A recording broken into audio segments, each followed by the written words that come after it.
Algorithms.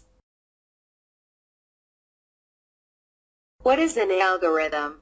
An algorithm is a set of basic instructions for a program. To write an algorithm, you must know the symbols for addition, subtraction, multiplication, division, more than, less than, equal to, more than or equal to, and less than or equal to. Furthermore, you must know the loops and conditions in programming. There are 2 conditions and 3 loops. Condition 1, if then, else, and if. Here is an example of an algorithm using this condition.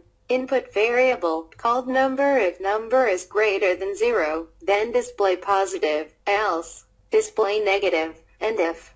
Condition 2, case of, end case. This condition is not used very often, but you need to be aware of it. Case of day 1 equals, write Monday, 2 equals, write Tuesday, 3 equals, write Wednesday, and so on for every day of the week. End case. Loop 1, repeat until. First you need to set your variables. Total equals 0, count equals 0, repeat. Input variable, called value, total equals total plus value. Count equals count plus 1, until count equals 10. Output total. Using this piece of code, a user can input 10 numbers and find their total value.